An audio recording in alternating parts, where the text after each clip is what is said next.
Hi, welcome to this knitting podcast. I'm calling this a knitting podcast even though I'm talking about knitting and crochet, just because it's easier to say knitting podcast than knit and crochet podcast, but I do both. So we're going to talk about both in this video. We're going to follow the standard knitting podcast format where first I talk about my finished objects, my FOs, and then we're going to move on to my works in progress. Typically, at the end of the work in progress, you talk about your acquisitions. I have none, so we won't be talking about that. The first thing that I finished was this fish, and if you watched my last knitting podcast, which was titled Finish It February, then you will know that I have made already 6 of these. This is my 7th. I hang it on my work bag. I use it to hold some pens. I'm very particular about my pens, so I like to have some of my favorite pens with me. This is made using the Ribka pouch pattern by Rat and Sea Witch. I believe that's what it's called. I'll have a photo here and a link down below. This is the longer version. There's 2 different sizes. There's a shorter version that is more for like ear pods or like wireless headphones. And then there's this version which is longer for pens and pencils. I made this out of some yarn that I got at the thrift store for $1. It has a nice halo and it's a white yarn with blue flecks and I think it's just beautiful. I love how this looks hanging on my bag. It is very whimsical and it brings me joy to see it there. I love the little eyes on it too. And when it's hanging, it looks like a caught fish on a fishing line. And if you see it from this way and you see the 2 eyes, I don't know, I think it's just really cute. This is one of my favorite projects to make with scrap yarns, as you will see moving forward. Next up, I finished this pouch, which is the Maselka pouch. I'm probably saying that wrong. I'll have it here. This is also by Rat and Sea Witch. It's a shell pouch, obviously. I again knitted this using thrifted yarn. This is a wool blend. It's a very soft yarn. I really like the color. Blue's my favorite color. And this is the second one I made. The first one I gave to my coworker, and this is another thing I like making out of my scrap yarn. I really love pouches. I've always loved pouches. I love having places to store my treasures. This one I lined with a shiny polyester fabric that I got at the thrift store, and I use it to hold my measuring tape, my barber wire, some stitch markers, a thread cutter, and a darning needle. And so this is perfect for taking knitting projects on the go. Very cute. Next up, I was loving Rat and Sea Witch's project so much, and they put out this bonnet pattern right when I finished that shell. I got this red yarn at the thrift store. It's really soft. It's a wool acrylic blend, so it is a little bit itchy on my chin when I tie it up. In the pattern photo, they do the I-cord edging in a different color, but I really like how this looks with it all in one color. This is a DK weight yarn. I believe I knit this on 4mm needles, and I think it turned out really nice. The I-cord is beautiful.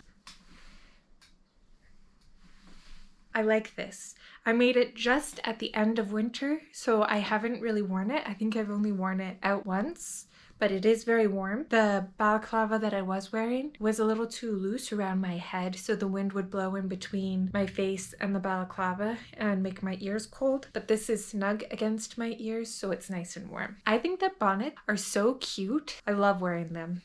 I have another bonnet I made that has like a point here, and my one coworker said that it looks like a boob, so I didn't want to wear that anymore. But whenever I wear a bonnet to work, this other coworker of mine always calls me a babushka, and that's not like a bad thing. But I love the bright red color of this. It's cheerful for the winter months, and I can't wait to wear this next winter. After I finished this red bonnet, I had some yarn. Oh, I forgot to talk about the construction method. This was my first time using a provisional cast on. I think that's what it's called, where you cast on with like an open stitch so that you can pick up again here pretty easily in order to work the other half. It wasn't as hard as I thought it would be. I used the crochet method. You can definitely see the line here, the difference. I don't know if you can see it in this lighting. It's kind of dim today, but there's a line here where you can see my provisional cast on. So it's a very simple construction. It's very pleasant to work up. I really enjoyed this project. And yeah, I'm excited to wear it this winter. Once I finished this, I still had a bit of the red yarn left over. And so I used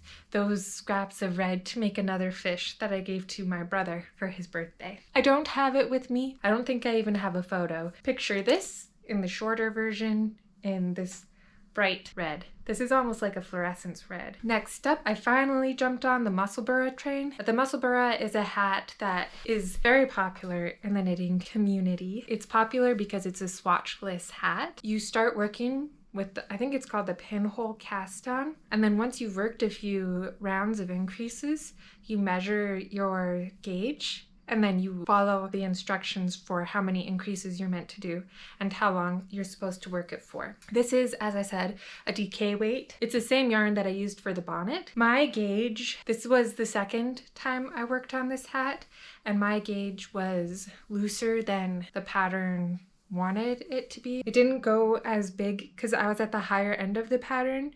It goes to DK, but I knit loosely, I guess. So I had to rip it out, even though I was almost at the decreases, and work it again. And instead of doing continental like I was doing before, I knit with English style, making sure to pull the yarn snug so that it would be more fitted, because this hat is for my husband and he tried it on when I had the continental version and it was way too big on him. I didn't knit the brim long enough, so you can't really fold it over.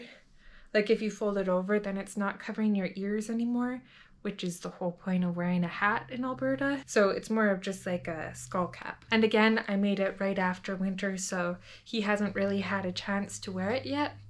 But I'm very happy with how this turned out. And I'm gonna make another one of these for my sister. It was my first time doing like a swatchless pattern like that, and I did enjoy the process. I think it's a very interesting concept. I just kind of wish that it went up to higher sizes instead of just up to DK. After I was done knitting those things, I did start some bigger knitting projects. I'm not done those, so those will be coming in the works in progress section. After I started those, it became spring, and summer just feels like crochet time to me. So I started crocheting. I wanted to try tapestry crochet, so I made this rectangle of tapestry crochet, or is it called mosaic crochet? I can't remember. It's basically worked one row you work in the back loop only, and then the next row in the front loop of that using front post double crochet. I just did a very simple mosaic crochet, and then I sewed a zipper in that just goes along these edges, and I use this to store all of my crochet hooks. I don't love doing mosaic crochet. It's a little tedious, and I don't really like the texture that it gives. I'm still going to use this pouch because it is useful for my crochet hooks. Continuing on the crochet train, I last year thrifted a cotton sweater, and it was from some kind of bougie brand, and it was like this 100% cotton sweater, and I took it apart in order to use the yarn, and it's like the softest cotton. It's great. Like even when you wash and dry it, it doesn't get hard like some cottons do. It stays soft. Last year I used it to make my sister a Vala vest by Edsparts. I still had a lot left over, so this spring I was like, I should make myself a Vala vest, and so I did. This is the Vala vest. I'll have it try on clips here. I used a bigger hook for mine than I used for my sister's, so it has quite an open gauge. I don't love it. It feels too bulky for what I want it to be. I wore it to work once and it just felt wrong. I don't know what it is about this pattern. I've made 2 Vala vests for myself, this one and then a blue one that I've shown in a previous video, and the fit is just wrong. I think because it's kind of hard to modify the fit while you're working on it, because if you start on one end and then you work your way around and then you work the front and back panel separately, there's no shaping. It's a rectangle. There's shaping just for the neckline and the armhole. Something about this just doesn't look right. For the neckline, I just did a single crochet around the neckline. She does suggest using the puff trim as well around the neckline, but I thought that that made my neckline look too bulky. And for the armholes, I did the same thing, just single crochet around. For the hem, I did do 2 rows of puff stitches and then a row of single crochet. And looking at it, like, I love the texture from far away. It reminds me of medieval costumes, just like the very woven look of it. But for the day-to-day, it feels okay. Maybe that's what it is. It feels more like a costume piece than like something that I can wear to my job where I'm supposed to dress business casual. When I finished this, I still had yarn left over, so I free-handed this tote bag, and I'll have a try-on clip here as well. Basically, it's just a granny square on the front and a granny square on the back. And then I worked a double crochet strip that reached from one end of the granny square around up to the other end of the granny square. I crocheted it all together and then worked around in double crochet for 3 rows and then did the scallop. And the scallop goes all the way around, but I did it in the back loop so that I'd have space to work the strap after. So you can see there's the strap, but if you push that down, the scallop's still there. And then I made a drawstring that has little leaves on the end, and I think that's really cute. So this was all free-handed, and I love how it turned out. I take this bag when I go thrifting because it does stretch, so it can fit quite a lot in it. When I finished this bag, I still had more yarn left over, so 2 Valid tops and a tote bag. And I had not quite enough to make a bandana out of. So I just made a granny stitch bandana. And then I used this wool I had left over from a different project for the rest of it. Honestly, this colorful wool is very pretty, but it's very bulky and it has much different drape than the cotton. And so it kind of messes with the whole look. And when I wear the bandana, it sticks straight up instead of doing what bandanas are meant to do. So I don't know how much I'll use this. I might end up just frogging it and using the yarn for something else. Last up for finished objects. It was my birthday in April, and for my birthday, I'm a twin. So my sister and I bought us the Colosseum crop pattern, and we both made Colosseum crops together. I'll have the try-on clip here. Again, I used thrifted yarn. This yarn has a halo, and this yarn I had knitted into the ruffle of the Gibson blouse once, and then I've also knitted it into the My Secret crop by Jessie Made Designs, but both times I frogged it, and then I got this Colosseum crop pattern and I was like, I should use this fuzzy yarn for it, that'll be really cute. And I was right, it is really cute, but I didn't have quite enough to do the whole thing. So I got this other yarn. You can kind of see that the scallops are a different color than the rest. You can see it on the sleeves too. This is the fluffy yarn, this is the non-fluffy yarn, which is like a slightly different color. And then on the body as well, like a bit of yellow on the body and then white up top. I really like this top. I've worn it to work twice. I think it's very flattering. It's worked in a raglan construction. I feel like it's described pretty well, but my sister did have problems with this pattern. I made it to be just past my waist, and then I did scallop along every hem because I think that is adorable.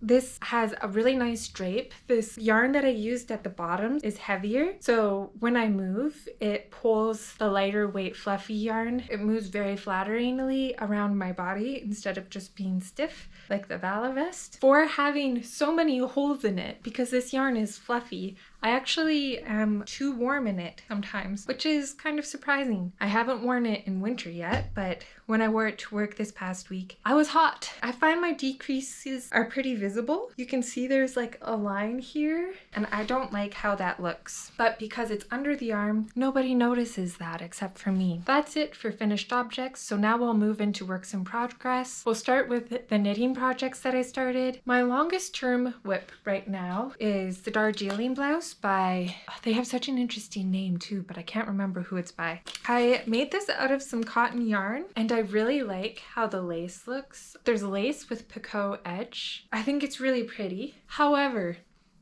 I hate knitting with cotton, and I thought I was just being a baby, but it's hard on my hands. So I think I'm probably gonna frog this and make it into something else. I do not mind crocheting with cotton. In fact, I rather enjoy it. I think I'm gonna frog this and make the Darjeeling blouse out of a different yarn, which is unfortunate, but I did learn a new technique of how to do a picot hem, and I'm excited to have an actual Darjeeling blouse, and I've already come up with some modifications that I want to do. For example, I don't want it to open in the front. I want it to just be a blouse. So I'm going to work it in the round instead of flat. I think that's all I have to say about that. The Caspar blouse, I'm using the yarn that I got from the thrift store. It was a sweater and I frogged it. You can see that it's frogged because it has all that waviness to it. This is 2 strands of lace weight held together. I am working on the first sleeve. This is meant to be a deep V-neck sweater, very airy, very light. The V you're actually supposed to wear in the back, but I don't like how buttons feel on my back because I've made a blouse that way before and it hurts when you're sitting down. But I'm like more than halfway done the sleeve and it's very sheer and lightweight like I wanted it to be. I feel like this is perfect for spring. And then it has that lovely peplum around the waist. I've just kind of stopped working on it right now because the crochet bug hit, and when the crochet bug hits, you must crochet and not knit. But I am loving how this turns out, and I think it'll be perfect for the transitional seasons. It's 7mm needles, so it's quite an open gauge, but it's very ethereal. It's very magical looking. What did my husband call it? Diaphanous. And I think that that is the proper term to use. I've worked the neckline twice. Both times it didn't turn out, so I started work on the sleeve instead. I think what I'm going to do is, instead of doing a rib neckline like the pattern calls for, is I'm going to try and do an I-cord neckline and leave little gaps for the buttons to go through. That's going to be a lovely cardigan when it's done. On to my last work in progress. I just got this pattern by Just the Worsted Design. It's maybe one day top. It's a breezy lace work pullover with a collar. I'm about halfway through the front panel. I am going to wear this to work. I'll just have to wear a t-shirt under it, but I don't mind doing that. I think it's a very pretty pattern. I really like the lace pattern. I think it's really gorgeous. I could not make gauge. I'm using a 3.5mm hook with sport weight yarn, I believe. I'm using yarn that's a tiny bit thicker than suggested. So when I did the gauge swatch, I was off by 3 centimeters in one direction and 2 centimeters in the other direction. And I don't have like a 3mm hook. And I really like working it with the 3.5mm hook. It's just very, like, it feels right. And that is what the yarn band says I should use with this yarn, is a 3.5mm hook. So it just feels like I should use the 3.5mm hook. I fit into the medium size in this pattern, and I am making the extra small size, which is 2 sizes smaller. I did the math and I approximately 20 centimeters different between my size and the extra small. So I think that this will end up that it'll fit perfectly with the intended ease and everything. And I guess we'll just see if I'm right about that. I have a bunch more crochet tops that I want to work on this summer. I tried making the foxglove wrap out of some blue cotton that I had, but the fit wasn't working and I wasn't gonna have enough yarn. That's the second or third time that I tried making the foxglove wrap and it just didn't turn out. So I don't know if it's like the pattern or if like I'm following it wrong, but I don't know if I'm gonna try and make it again because it's a little defeating to get so far into a project and it doesn't turn out. I'm not gonna try that in the near future, but there is a filet crochet blouse that I'm interested in that I'll put here by Just the Worsted, and I have some green yarn that I want to use to make that. Actually, the yarn that I was showing for the Darjeeling blouse. I think that this is a nice color and that'll look nice in filet crochet. And then I also have the Gaia top by Crochet with Alana. No, I wanted to use green for the Gaia top. I want to make the Gaia top out of the green yarn for the Darjeeling blouse. And then I want to use the blue yarn that I had used for the foxglove wrap that didn't turn out. I want to use that to make the filet crochet top. I have been really enjoying crochet lately, but I'm excited to get back to knit eventually as well. That's what I've been working on. And if you want to see what my current works in progress look like whenever they're done, be sure to hit that subscribe button so you don't miss out on the next time that I post. It was lovely having you here, and I'll see you next time. Goodbye.